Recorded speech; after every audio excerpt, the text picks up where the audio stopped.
Angie, I just watched your video. Well, me and Mr. P just watched your video. I'm moving this because he's right on the wire here. Mayba? And you are so very right. Every single thing you said.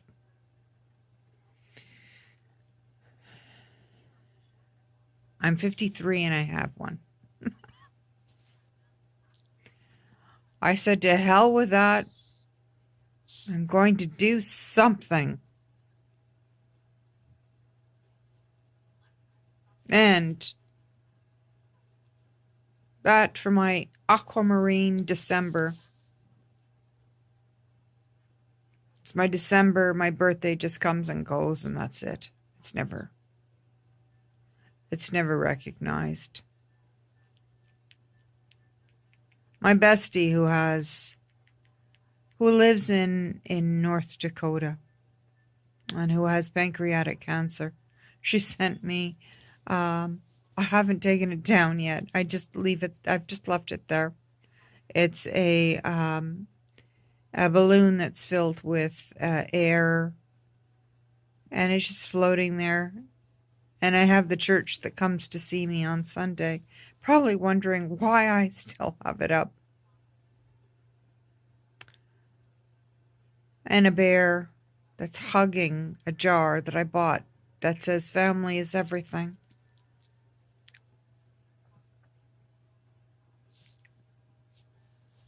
Here we go. It's okay, Ba. You're right on every single thing you said.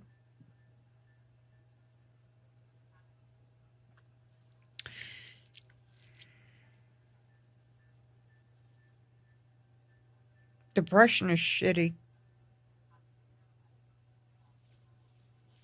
Oh, here he comes. Hey, Ba. He's trying to be silly again. Hey, you trying to be silly? Well, Mummy's got to get a Kleenex because Mummy's eyes are leaking. Oh, there we go. Mummy's eyes are leaking again. Ow! Ouch! I forgot about that one. You're absolutely right. Everything you said, you're absolutely right. You wait for, and I'm sorry, I do believe it was your nephew. It's true. You can feel suicidal. And you can go to, they get you to go to here where I am. They get you to go to a hospital when there is a mental health hospital, where they don't take you. How crazy is that? A mental health hospital sends you down the street to the hospital because they don't take you.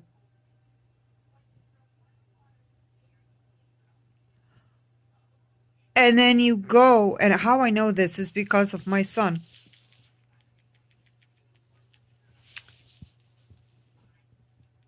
And then you go there and you sit, you wait in the psychiatric ward for a doctor who sits there and listens to you. And at least they did that for my son. And then they give you what? A pamphlet. And I'm going to swear. Here it comes. A fucking pamphlet with numbers on it to call when you need. So when you're so down and depressed, call these numbers. I was on the phone to our distress line. They don't want to talk to somebody on a distress line. It's the last thing they want to do is talk to somebody on a distress line. I don't blame them. Why? What is somebody on a distress line going to say to you that's going to change anything that's happening in your life? What exactly? But tell you that there is over a year waiting period for you to get help. Over a year and a half, and in some cases it's 2.5 years to see somebody at that facility that's just actually 5 minutes from me, really, which I find is absurd. And people are dying. And then there's something called, Belle, let's talk. They talk. Let's talk about this. Yay, let's talk. Whoop-de-doo, Basil. What is that supposed to do? Does it change anything? No. No. You just have to pick up your bootstraps yourself, hopefully. Pull them up and hope and pray that another anvil doesn't come down and smash you on the head to knock you back on the ground. Every single thing you said is true. Everything. Everything. And when you're sick, I live close to the water because water makes me feel calm and just in a space where I love. But can I get there? No. Why? Because I'm sick.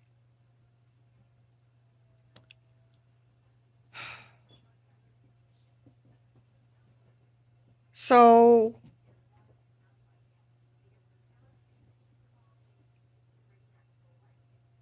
I'd love to. Absolutely love to. People don't get it. People don't understand depression. What they don't understand, they don't bother trying to learn about it. And they just figure, exactly, it's in your head. Oh, well, it's in their head. It is not in your head. It is through everything that has happened.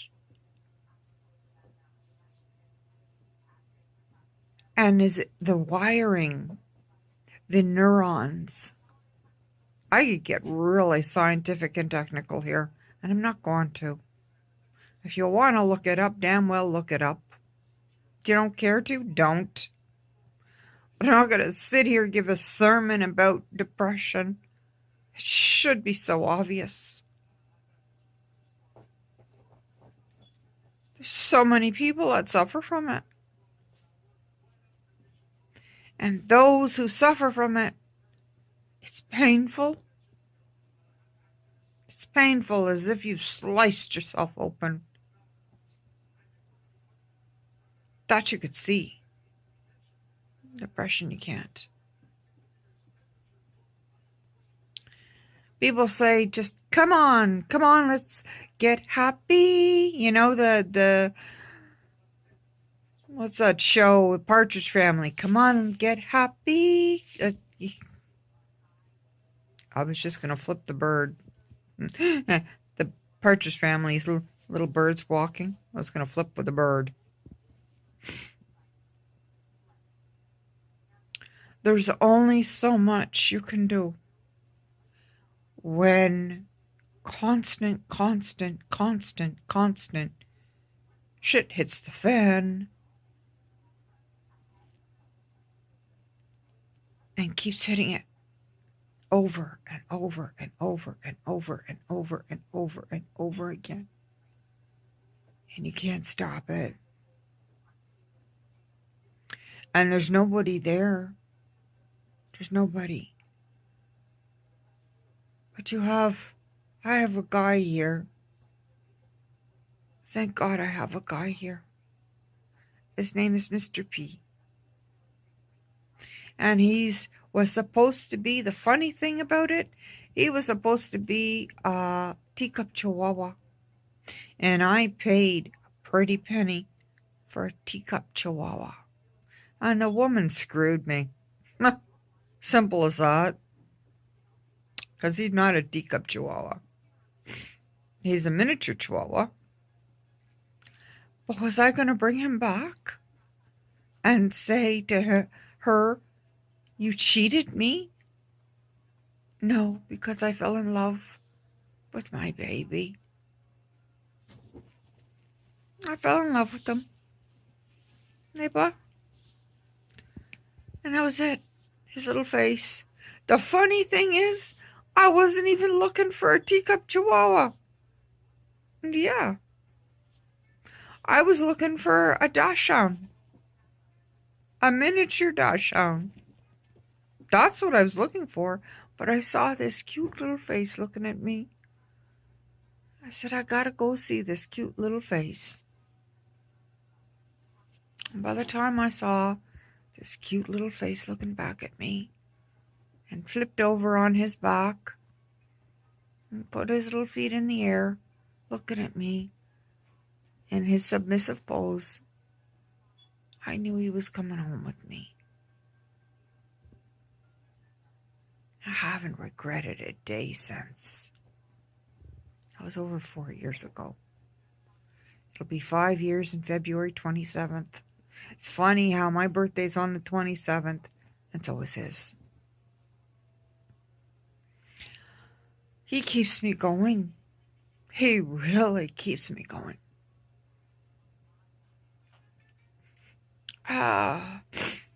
When I'm in the hospital for a month at a time, I worry about him.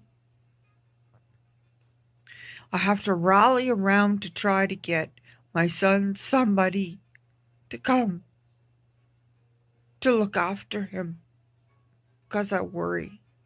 I've actually left the hospital early against doctor's orders because of him, because I didn't want him to be alone.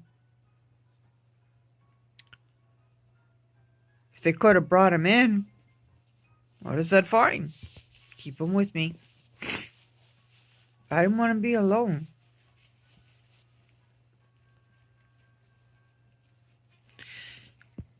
But depression is wow. You can't fool anybody with that. You can.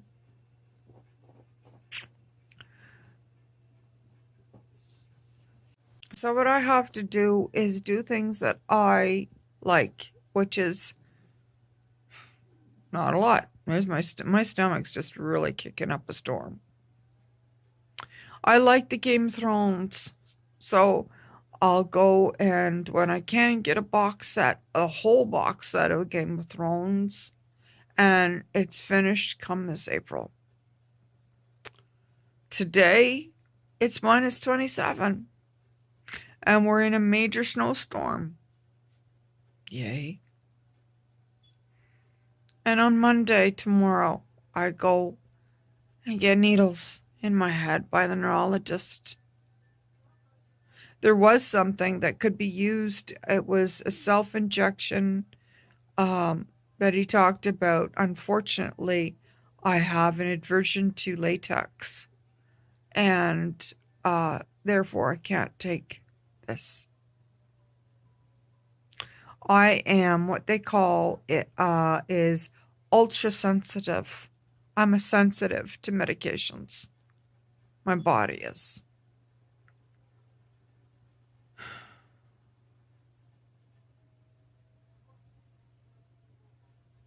I can't help that. That's the way my body is. It is what it is.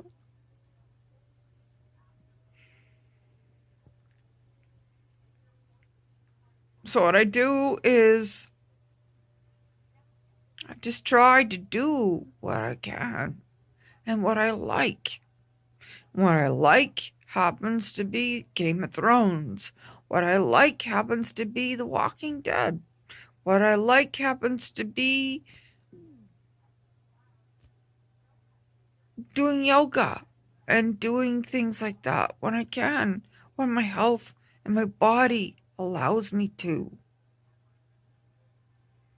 Because with my migraines, the 5, I'm going to say it, bad boy bastards that just annihilate me and have my head in a bucket. And it's every day. So I just roll over with my hiding pad and that's it. When I can, I'll watch something.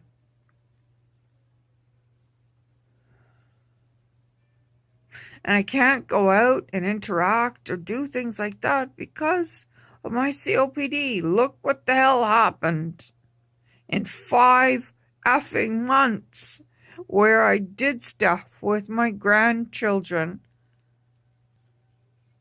And because they were sick and because I went rushed to help and do everything I could, my lungs just took a beating because I got sick.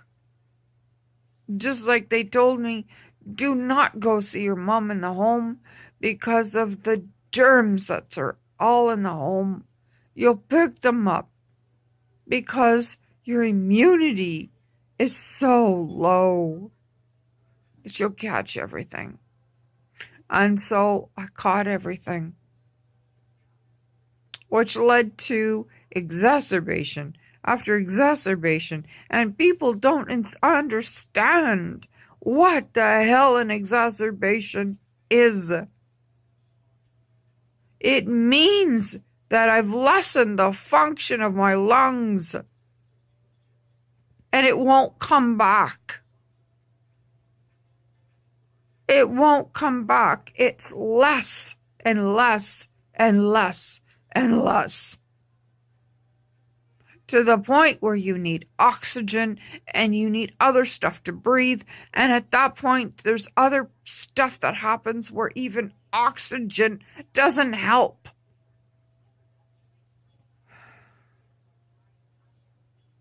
And I'm not at that point, no. But this is what's happening with my life.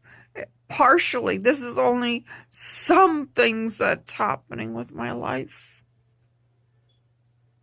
This is why I can't go out and be with people, around people or anything, because even though I get needles and everything else that I can, I still pick it up. So I'm stuck here. Doing whatever I can just to live. Just live. And that's all. So does it lead to depression? Yes.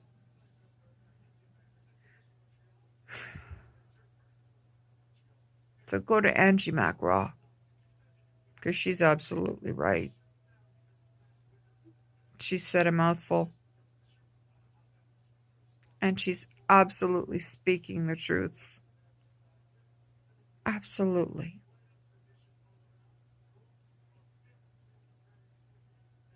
I'll spin this around. I'll show you Mr. P in his bed. That sounds funny.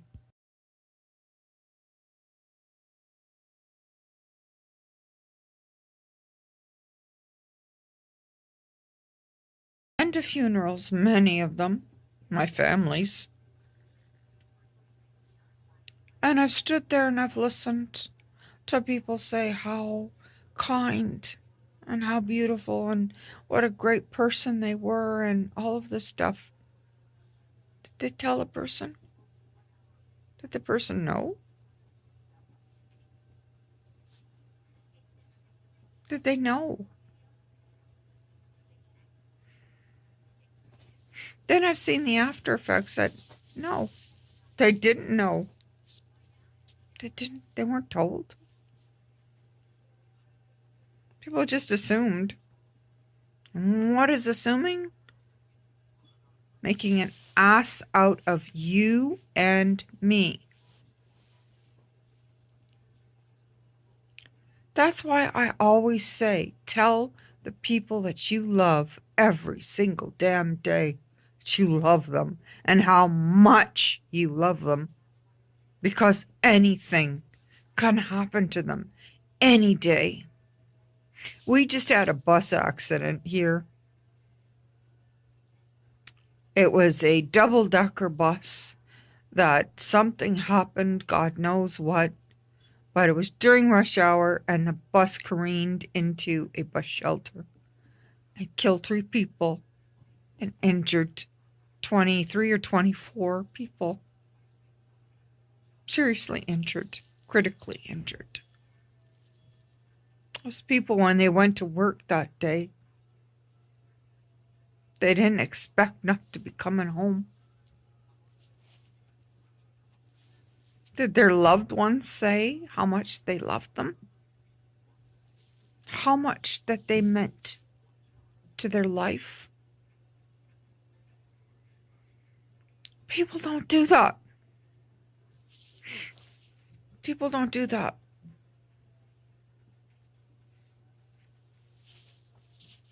I don't know why. It's not an imposition to tell somebody how much you love them, how much they mean to you, how much they've done for your life. It's not an imposition, trust me. It'd be great to hear.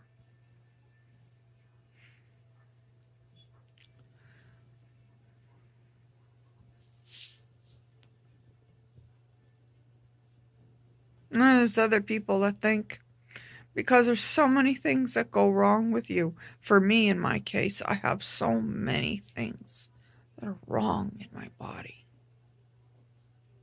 The doctors have just never seen the likes of this. That people think to themselves, or could think to themselves, oh yeah, right, mm-hmm.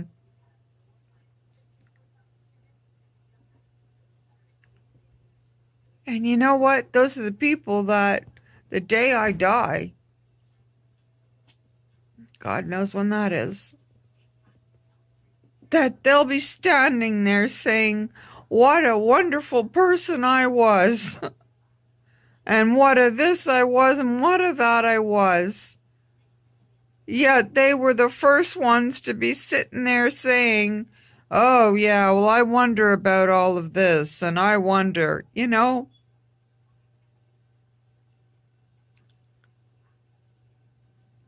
And that's what we hear when we're here on this earth. We don't hear anything else. And when we're gone, we're gone. And then those people, to ease their conscience and their minds, because they don't know how to ease their conscience, and their heart is so full, and they don't know how to make themselves feel better, they've got to sit there and lie to people and say, oh, yes, she was so great. And wasn't she this and wasn't she that? And they just are lying their heads off because that's not what they were saying.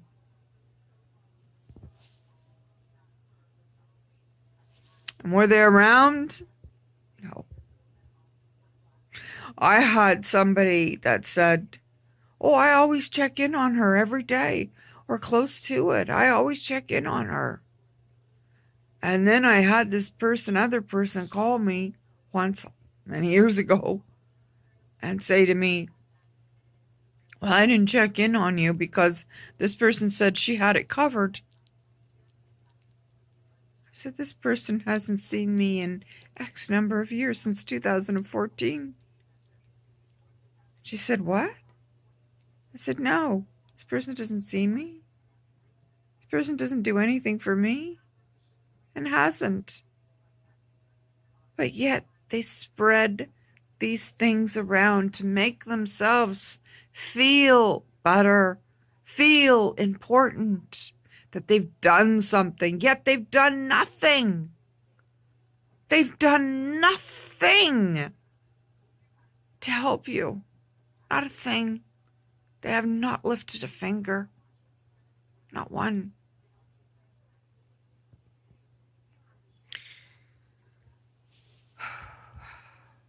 Which is not often, let me tell you. I can count it on one hand. They look at all the medication I'm on. I could see it. It's right in front of me. Part of it. That's only part of it. That's my morning medication. And then they tell them to spin around and look on the top of my fridge. And then they see all that. And then I take them into the kitchen. I open my cupboards. I said, that's the rest of it.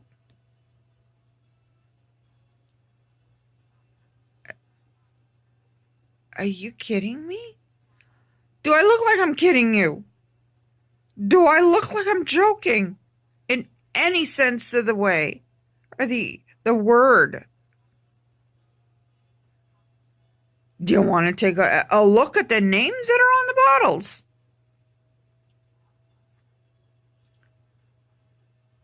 They don't get it unless they actually see it. And then when they actually see it, they don't know what to say. They're totally befuddled. And then they're quiet.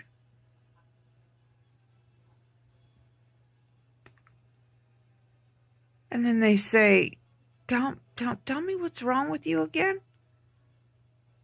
They weren't even listening.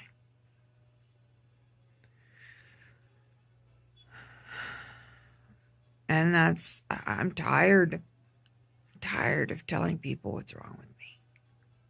Tired.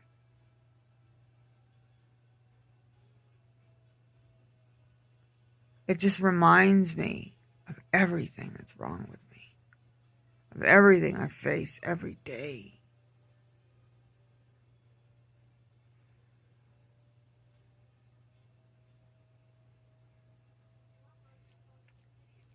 I wonder if my phone's gonna ring.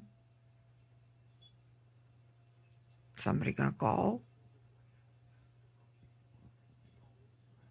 The person that calls me regularly to check in on me is a person who has pancreatic cancer. Isn't that a fucking kicker? Pancreatic cancer, and she's calling me. But you're right, Angie. You're so right. Everything you said. Everything. You're so right.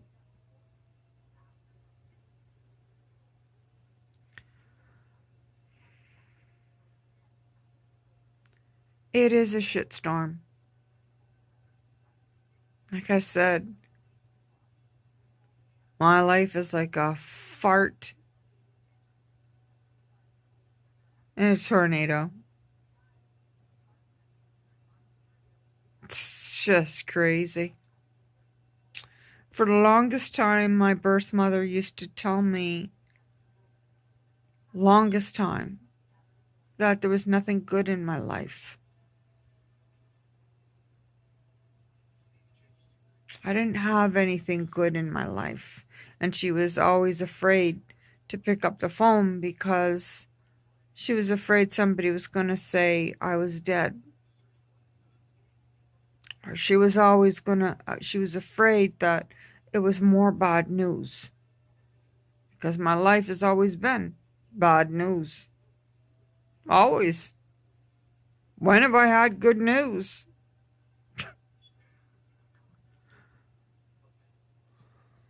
My life, since she's known me, has been bad news. She talks about other people, other family members, doing fun things with them, how fun it was. I just sit here and I think, and I hurt. It hurts me. because my life is so fucked up. I don't have anything fun, so I can't say anything fun.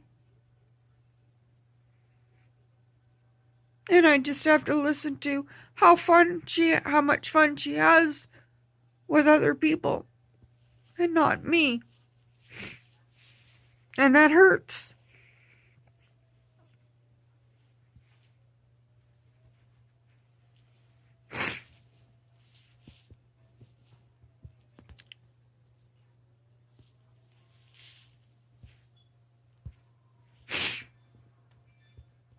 And it hurts.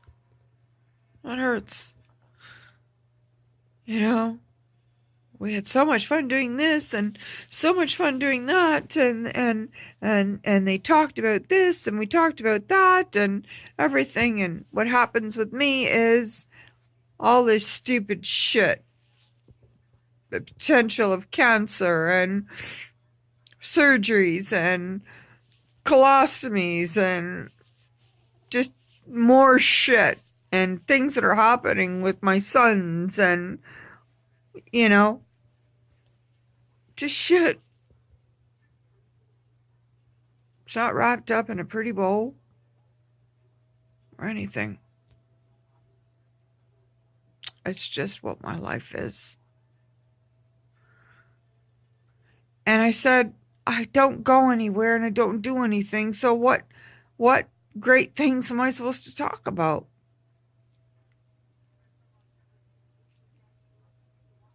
What am I supposed to talk about?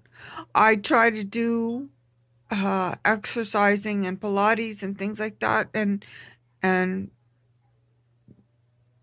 know, my sister-in-law from my brother said, you know, do you have hobbies? Yeah, I do. When I can get to them, when I'm feeling up to it. It's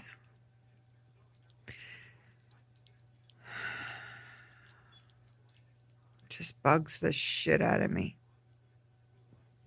You know, and oh, I'm going here and I'm going there and I'm going here and I'm doing this and I'm doing that.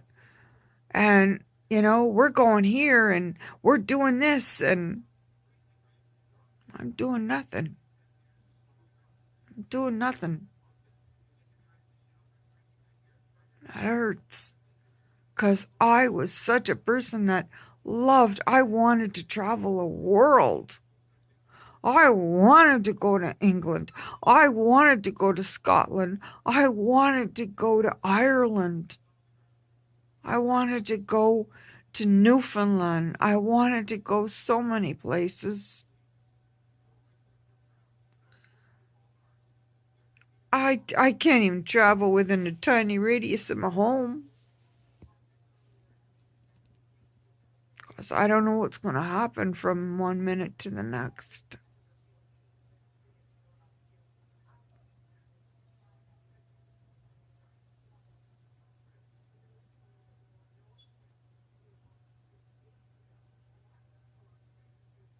And I get you, Angie, when you say, you know, about a guy being in your life and holding them back from a life because they're your caretakers.